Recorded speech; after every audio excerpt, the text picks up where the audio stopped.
नमस्कार दोस्तों, आप सभी का top 10 daily current affairs series में बहुत बहुत स्वागत है। आज 25 अक्टूबर है और आज भी हम रोज की तरह ही 10 महत्वपूर्ण प्रश्नों पर चर्चा करेंगे। तो पहले प्रश्न की ओर चलने से पहले हम कल अंत में पूछे गए प्रश्न पर चर्चा कर लेते हैं। तो प्रश्न इस प्रकार था, काला धन मल्टी मॉडल प्रोजेक्ट भारत और किस देश के मध्य समझौता है। तो इसका उत्तर आप सभी को कमेंट बॉक्स में देना था। तो आंसर इसका होगा म्यांमार, और जिन लोगों ने म्यांमार आंसर दिया है वह बिल्कुल सही उत्तर है। तो चलते हैं अपने पहले प्रश्न की ओर।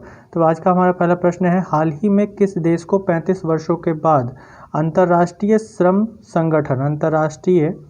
संगठन या इंटरनेशनल लेबर ऑर्गेनाइजेशन ILO की अध्यक्षता ग्रहण की है या अध्यक्षता प्राप्त हुई है। तो ऑप्शन है हमारे पास श्रीलंका, भारत, पाकिस्तान, पोलैंड। तो आंसर होगा इसमें हमारा भारत के केंद्रीय श्रम मंत्रालय ने अभी घोषणा की है कि भारत ने 35 वर्षों के बाद अंतर्राष्ट्रीय श्रम संगठन की अध्यक्षता ग्रहण की है और वर्तमान में श्रम सचिव के रूप में अपूर्व चंद्र यहाँ पर अपॉइंट होंगे।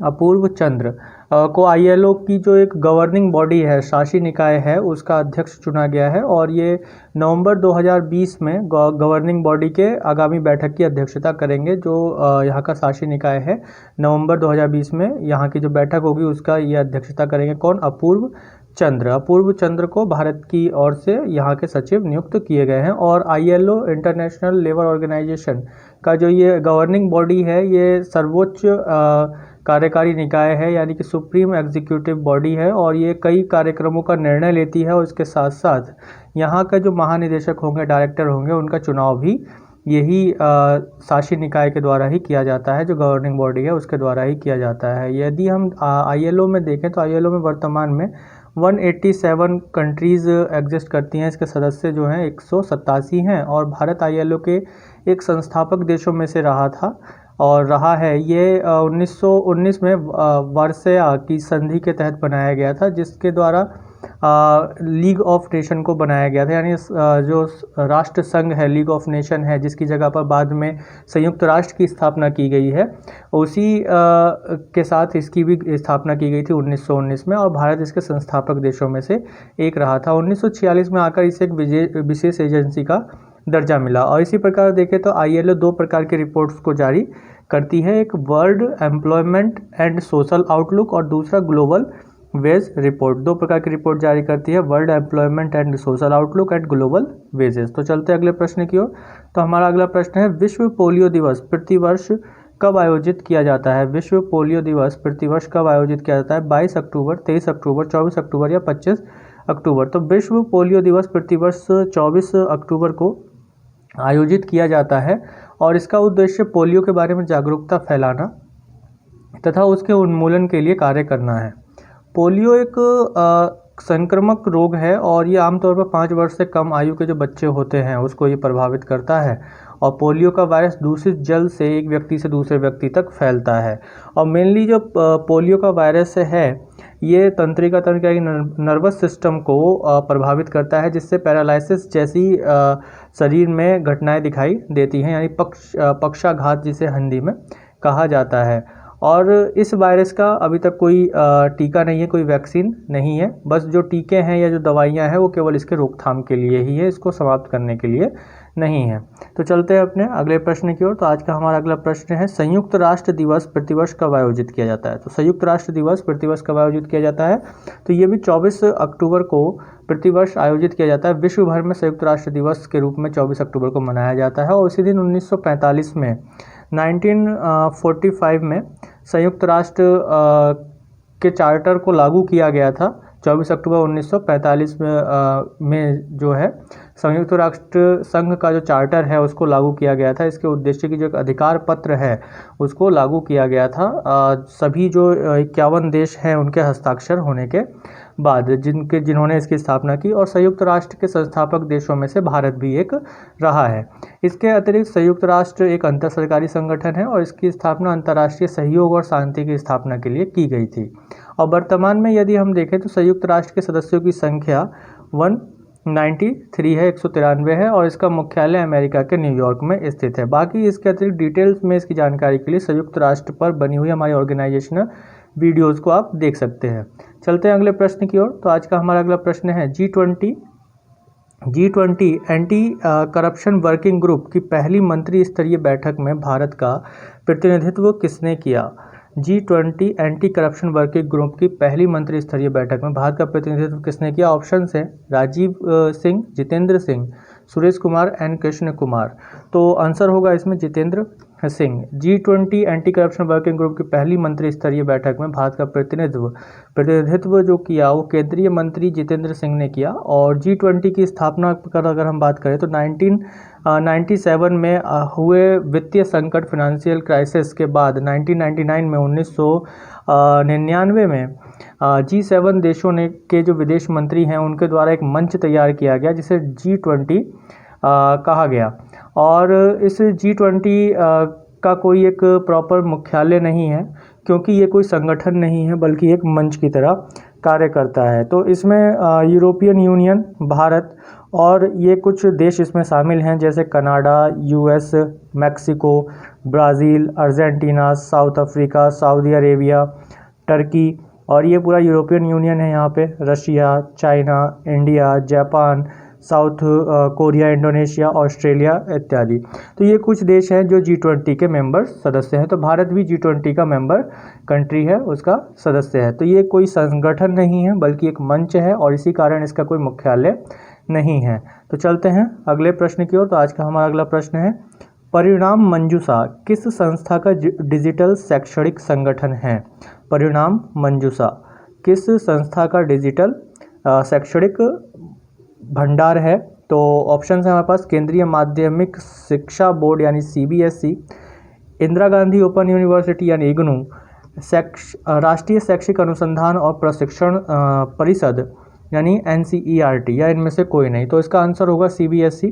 केंद्रीय माध्यमिक शिक्षा बोर्ड ने एक फेशियल पहचान प्रणाली का उपयोग करके कक्षा 10 और 12 के छात्रों के जो भी एजुकेशनल डॉक्यूमेंट्स हैं उनको डिजिटलाइज करने के लिए इस प्रणाली की शुरुआत की है जिसका नाम है परिणाम मंजूषा। तो चलते हैं अगले प्रश्न की ओर। तो हमारा आज का अगला प्रश्न है कि केंद्रीय अल्पसंख्यक मामलों के मंत्रालय द्वारा पारसी समुदाय की जनसंख्या से संबंधित मुद्दों हेतु किस योजना को प्रारंभ किया गया है? यानी जो पारसी समुदाय की जनसंख्या से संबंधित जो मुद्दे हैं उस के लिए कौन सी योजना शुरू की गई है?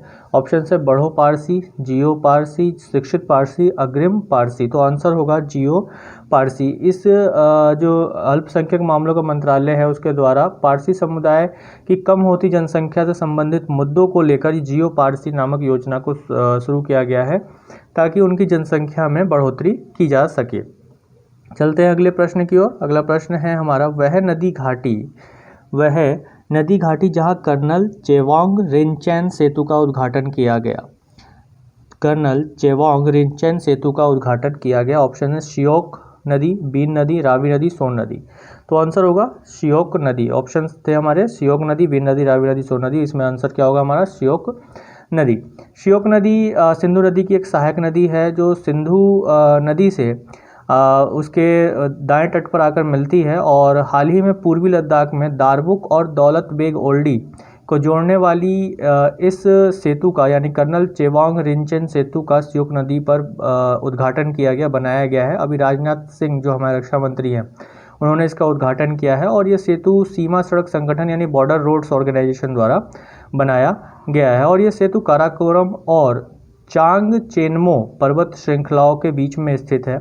और यहाँ पे जो कर्नल चेवांग रिनचेन जो इस सेतु का नाम दिया गया है ये भारतीय सेना में सर्वोच्च भारतीय शौर्य पुरस्कार यानी महावीर चक्र को 2 बार प्राप्त करने वाले सैनिक हैं, व्यक्ति हैं। तो इन्हें लद्दाख का शेर भी कहा जाता है, लॉयन ऑफ लद्दाख भी इन्हें कहा जाता है।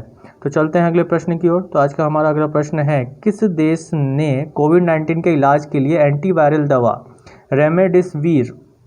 रेमडेसिविर का उपयोग करने के लिए पूर्ण स्वीकृति दी है? ऑप्शन है कनाडा, संयुक्त राष्ट्र अमेरिका, यूनाइटेड किंगडम और रूस। तो आंसर होगा संयुक्त राष्ट्र अमेरिका यानी USA। US food and drugs administration ने अभी हाल ही में कोविड-19 के साथ अस्पताल में भर्ती मरीजों के इलाज के रूप में एंटीवायरल दवा रेमडेसिविर को पूर्ण मंजूरी दे दी है और इस दवा को गिलेड साइंसेस के द्वारा विकसित किया गया है।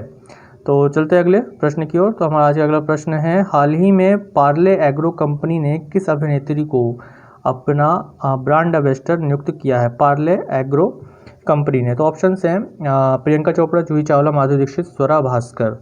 तो आंसर होगा प्रियंका चोपड़ा। प्रियंका चोपड़ा को अभी पार्ले एग्री कंपनी का अपना ब्रांड एम्बेसडर नियुक्त किया गया है। किन्हें? प्रियंका चोपड़ा को पार्ले एग्रो कंपनी का ब्रांड एम्बेसडर किसे नियुक्त किया गया? प्रियंका चोपड़ा को। तो चलते अगले प्रश्न की ओर।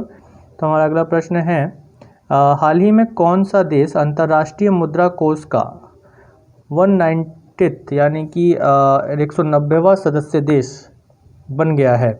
ऑप्शन है युगांडा, रवांडा, अंडोरा, फॉल्कलैंड। तो इसका आंसर होगा अंडोरा। अंडोरा अंतर्राष्ट्रीय मुद्रा कोष यानी IMF का 190वां सदस्य बन गया है। और अंडोरा फ्रांस और स्पेन के बीच में एक माइक्रो स्टेट है, काफ़ी छोटा सा एक देश है। हालांकि ये माइक्रो स्टेट यूरोप का सबसे बड़ा माइक्रो स्टेट है। कौन? अंडोरा। अगर आप फ्रांस और स्पेन के मध्य देखेंगे तो वहाँ पर आपको एक माइक्रो स्टेट दिखाई देगा जिसका नाम है अंडोरा। और IMF का सदस्य बनने के साथ ही अंडोरा जो है वो विश्व बैंक का भी सदस्य बन गया है, क्योंकि हम जानते हैं कि यदि IMF का कोई देश सदस्य बनता है तो विश्व बैंक का भी सदस्य स्वतः ही बन जाता है। तो अब विश्व बैंक और IMF में जो सदस्य देश हैं वो 190 हो गए हैं, जो पहले कितने थे? 189 थे, 189 थे। अंडोरा की राजधानी एडोरा ला वेला है और मुद्रा यूरो है। तो ये थे हमारे आज के 10 महत्वपूर्ण प्रश्न। और चलते हैं कि अंत में जो आप लोगों के लिए प्रश्न मैं छोड़ के जाता हूं उस पर, कि चाबहार बंदरगाह भारत के सहयोग से किस देश में विकसित किया जा रहा है? कौन सा बंदरगाह? चाबहार बंदरगाह भारत के सहयोग से किस देश में विकसित किया जा रहा है? ऑप्शन है आपके पास पाकिस्तान, म्यांमार, ईरान, अफगानिस्तान। तो इसका आंसर आप सभी को कमेंट बॉक्स में ज़रूर देना है। यहाँ तक वीडियो आप लोगों को अच्छी लगी हो तो शेयर ज़रूर कीजिएगा, लाइक भी कीजिएगा, और जिन लोगों ने सब्सक्राइब अभी तक नहीं किया है वो सब्सक्राइब कीजिएगा और बेल आइकन को प्रेस ज़रूर कीजिएगा ताकि हमारी नोटिफिकेशन आपको लगातार मिलती रहे। धन्यवाद।